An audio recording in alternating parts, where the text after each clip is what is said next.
Hello everyone. Today I want to talk about my adder boards. So yeah, as you remember, I had four of these and they were working. Still using the old one here, but I actually tied this up to my decoder with the diode matrix and the LED display, 7-segment LED display. And yeah, the outputs of these wasn't enough to run that. I had to build a little buffer circuit in order to get it to output anything. So I've changed this board design slightly, as you'll see here. So two of these are actually original boards. One of them is just retrofitted.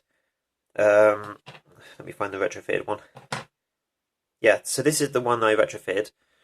So this was one of these boards, and I changed it to have resistors on the LEDs. So these are 10k resistors, so these are actually quite dim now. But it's fine. I mean, once this thing's built up, a lot of it will be quite dark. As you can see, that lowers the light level a lot in there. So you'll actually still see these quite brightly. And yeah, these transistors, they function as buffers. So the outputs will be as close to VCC as possible. So I've actually tested this, and it actually works with the 7-segment, so I can run that directly off these now, without building a separate buffer board. So I still need to retrofit these two. That will give me 5, 7, 8, which means I need 3 more original boards. So I should have that done by next week, quite easily, I think. Actually, no, I'll leave them out here. So yeah, another thing I worked on was this little power supply board. I can show you it working. Clear up this mess a bit. Yeah, I've got tons of things sitting on the edge of the camera here. Oh yeah, it's quite bright. I might tone that down a bit. Yeah, so that works, and that's running. That LED will be at 5 volts because of this Zener diode, and it's still letting through a lot of current because this 100 ohm resistor, this big chunky one. I haven't tested this actually under any proper load yet, so I need to make some pins for this to get it out. And I think I've ordered some. I got some because this is a 5 volt or 5.1 volt Zener diode actually, but I want a 3.3 one as well, just so I can have 2 different levels of voltage, because a lot of this stuff runs off 3.3 volts. Not actually sure about these LEDs anymore, but we'll see.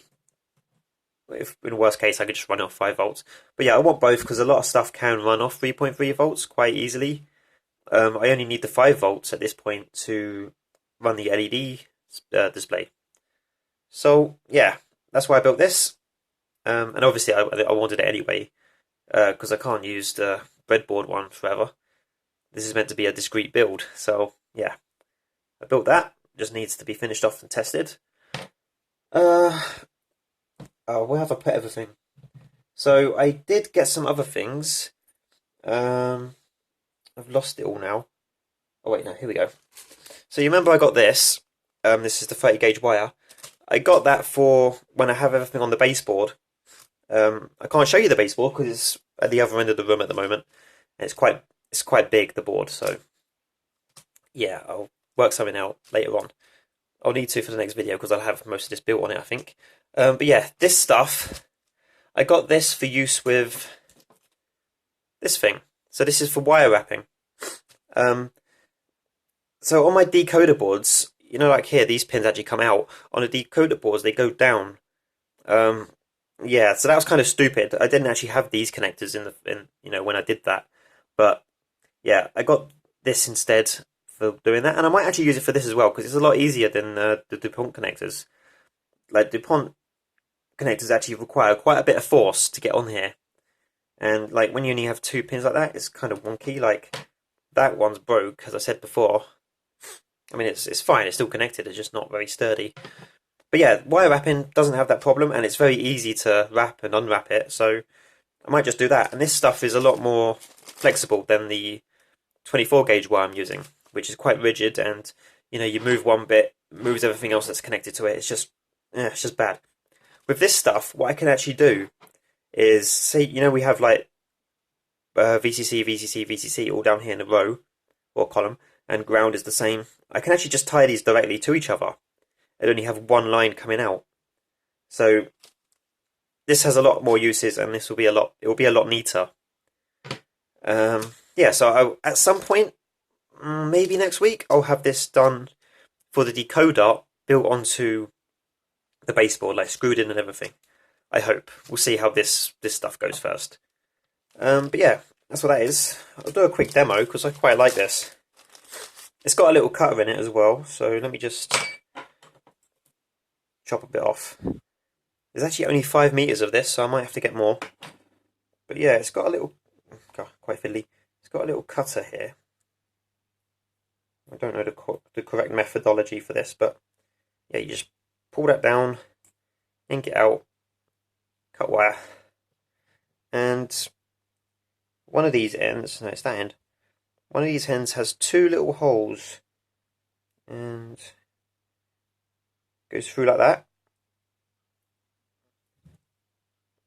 And then you just throw it onto here and hold it in place. Obviously I'd have this coming out the other end, but it doesn't really matter. You just twist it. I don't know how you know it's done. Yeah, but there you go. Stays on there quite firmly. Doesn't take up much room, as you can see. There's a tiny bit of wire there. Stays on there. And yeah, so I could put multiple wires onto this pin now and just tie them up. So like on here, for example, when I have these stacked, I can just do that and save a lot of room, save a lot of cables. So that's the plan. And yeah, it has a little unwrapper on it as well. See if this works. Hey, perfect, first time. Makes a bit of a mess, but you can just straighten it out and use it again. Although that only works so many times because it's quite weak wire. Yeah, but that's for like the basically permanent wiring. What else did I get? I'm pretty sure I had something else I was going to show. I can't remember. Oh well, just if I missed something, I could just do it next video. I got some post. Quite a bit of post.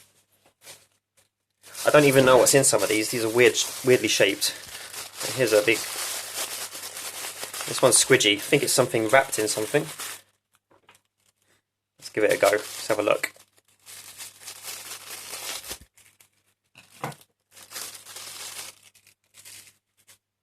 Okay.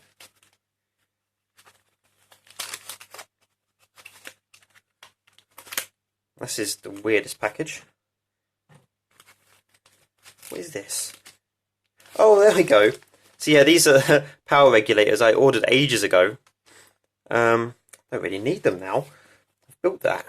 But yeah, I mean, these count as integrated circuits, so I wouldn't actually have them in my build anyway.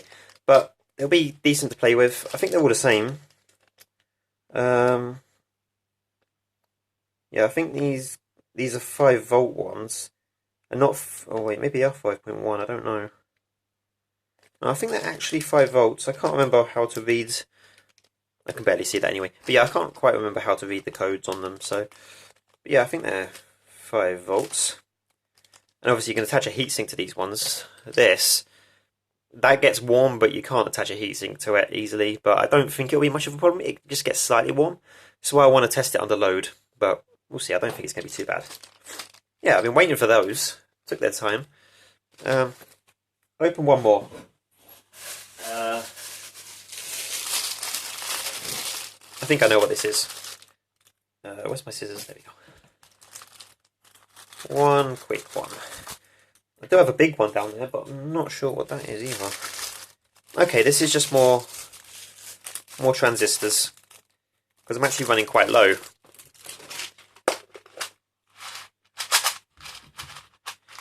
So yeah, I got these ones. These ones come straight from China, so they were only like 70p, something like that. Pretty good value. They just take a while to get here. Yeah, they seem fine. Just bung them all in here. I mean, I haven't had any problems with any of my components yet. Like, I've got a mix of transistors in here. Well they're all what are they called? 2222As. They're all the same type, but they're from different. They have slightly different codes on some of them. Like some of them have like this H331. Some of them have A331, I think, or something like that. Yeah, I can't find any that are different. But I know I've used different types in some of these boards, and they seem absolutely fine. So I just get whatever's cheapest. Whatever's 2222A, the cheapest ones I can find. Usually get them by 100 for 70p. If I need them in a hurry, I'll get them from the UK. I can get them for about 200 for like £6. It's a bit more, but you get it when you need it. So yeah. So I can buy.